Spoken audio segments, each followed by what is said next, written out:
Welcome back to the Crypto Show's Digital Cash Evolution.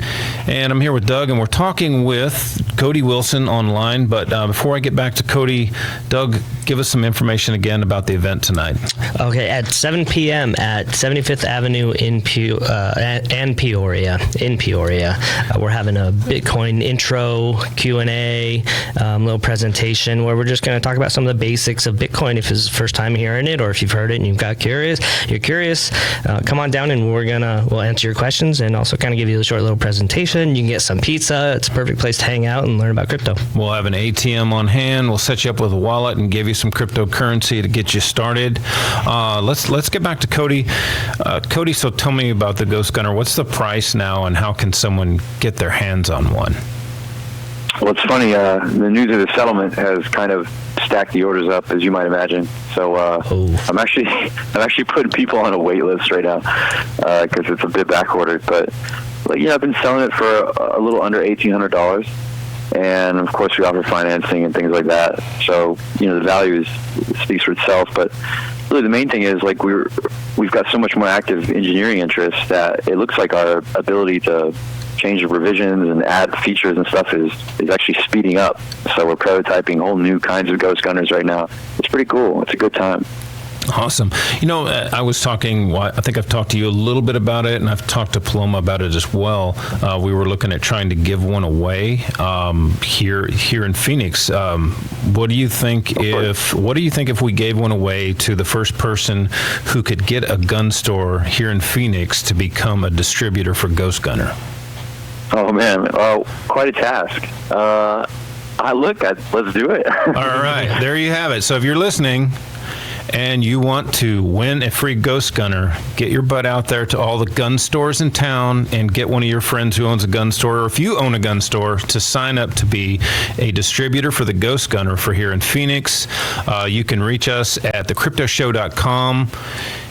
Or you can just go straight to ghostgunner.net and get a hold of Cody there. You probably talk to Steven or whoever's there in the office. But yeah, get out there and do it. I got another question for you, Cody. The library. Tell me about the library. Did you see that in my wife? No, I was in there. Remember when I stopped in there a few weeks ago, and Oh no, I know. Yeah. I've seen it. About it. Yeah.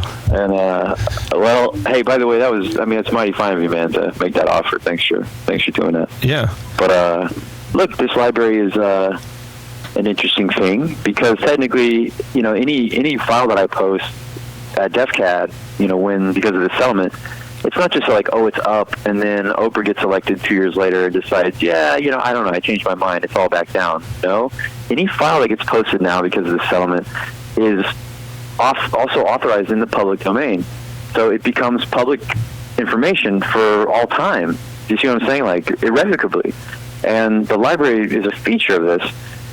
All the stuff can be hosted here and deposited here, and it's kind of incidental, and there's another connection, I can get access to all these military manuals and things, but because we've been given this specific authorization to make things public domain, we actually now have quite a task to catalog a lot of information that isn't even ours. People can now contribute data to us in the interest of it becoming public, and as stewards of that data, we have to catalog it and maintain it just like a library. Right. There was something in the article about hipsters coming in to watch movies or something. What was that about? Well, I figured if I'm going to go ahead and build a library, I might as well put the kind of stuff I'd like to see in one. So I bought the entire Criterion collection on DVD and on Blu-ray. That's all the nice movies that won the Palme d'Or at Cannes over the years, and all the art house directors and stuff. And I got the entire Penguin Classic collection. Just stuff that I thought would be cool, and I figure Austinites can't help it, right? Even if they don't care about guns and don't even want to know what this library actually does, they'll come here, they'll get a library card, and they'll check out the art house movies, right? Right. And they'll pay the bills while I'm sharing, the world's gun information online. Hey, Cody, I got a question. Is there any effort being done with this library or any of the data to use any of the decentralized technologies like blockchain or any of the others, IPFS, to get these things distributed so that, should someone turn around and try to come back and take it down, that it's just physically impossible? Yeah. Well, okay, and so to your directly to your question, yeah, we've been talking with some blockchain people about, just the old Alexandria project and stuff, like which ones are we going to use and like how are we going to kind of demo the blockchain stuff. I think that'd be a good way of getting people interested in some of those concepts again. So I'd like to do it for that reason. Well, but, Cody, we can talk to Paul at Factum if you want to load it onto Factum. For obvious reasons, I'm not saying Factum on the radio right now. But no, it's not obvious stuff. Look, of course, if it's a good local project, look, I'm not so petty that I wouldn't want to bring people back to that. But I do also want to emphasize that there actually isn't a legal threat of this data being taken down again.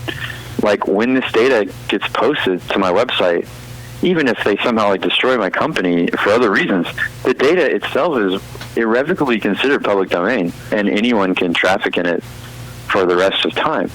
So it's more of because we've got a loophole in intellectual property itself at this point, of what's considered the public, there's not really an emergency situation where we have to definitely tie it to a blockchain so that we can protect it. It's kind of it's not as emergency as that. That's what I'm trying to say. Right. We talk about the NRA being the protector of gun rights. What about DefDist? Is there a DD membership now? I've heard something about this DD membership. Tell me about this. Yeah, because you guys obviously do way more than the NRA or GOA or any of these guys are doing for gun rights. You guys are out there on the front line actually doing something. So, you're going to catch me being modest now. We do a different kind of thing than the NRA does and the GOA does. I'm not saying. I'm still glad the NRA exists to some degree, but yeah, if you're counting dollars and considering what kind of value your membership is getting, you might want to ask yourself what the NRA has done for you lately. But the NRA. The best way I've been able to think of it, describe it to people now, is the NRA is good for defense, right? If you want to maintain that pressure group, you want to buy some lobbyists, and every now and then, especially if we get a new Supreme Court, every now and then you'll get a nice, big, expensive case. But as a pressure group, okay, buy them. They play defense, that's good. If you want defense, become an NRA member. But if you want offense, if you want to actually create something new, expand the Second Amendment, find the frontiers of this thing, I think you got to get a membership with me, Defense Distributed. Awesome. And they're pretty cheap. What is it, like $5 a month or something? What's the... Oh, yeah. We offer one monthly at $5 a month. I'm just testing all this out. It's all brand new. I just figured, I'm actually in the press right now being like, look, for less than $1 million, I got you the Second Amendment on the internet for the rest of your life, Well, how much did it cost for the NRA to not do that? Yeah, exactly. By implication, I'm saying, okay, there's some value here. So I offer, everything else is just annual memberships, just similar to the NRA or the GOA or something. Like you want, like $40 a year or something. I'll give you a membership card, and that you're actually building interesting stuff like the Ghost Gunner CNC or pieces of technology and electrical engineering that have never existed before and that help people make guns, redesign guns, or like in the case of DefCat, I got a whole new website coming up that helps people literally share and collaborate on making and designing guns. So DefCat is back, right? Didn't DefCat get taken down or? Yeah. DefCat got taken out 5 years ago, and I settled this lawsuit, so DefCat comes back. That's what you got to do, and that's loyalty to your ideals, and I'm so excited to bring that website back, and I think who knows what will happen. Maybe our culture doesn't need it, but I'll try to build a nice resource that the American Rifleman will always be able to go to this website. And he's like, hey, do you want to know about the AR-15? Do you want to download an entire assembly file of an AR-15? Well, here you go. And you just know that you always have that. And I think that'll be really good for our movement, for our industry. I hope. And so I'm trying to build it. Okay. And you can help me build that. We got about a minute left. What's the newest gun that you're going to come out? What's the next item that's on your wish list? Well, Ghost Gunners are going to be doing Glocks at the end of this month, at the beginning of next month. We finally got that ready. That'll keep me busy for a while. All righty. All right, man. Thanks a lot, Cody. And come on out tonight. What's the location again, Doug? It is, I forgot to say the place of business earlier, Don's New York Pizza, 75th Avenue in Peoria. So get out there, get a free wallet and some Bitcoin, or actually I'll give you some Dash, which you can put on the exact same wallet from Edge. Come on out and see us tonight at 7 p.m. at, what is it, Don's Pizza? Don's New York Pizza. And if you want to reach us, find us on Facebook or at PHX Crypto on Twitter and Instagram. All right. So we'll see you next time. Check out thecryptoshow.com and phoenixcrypto.com.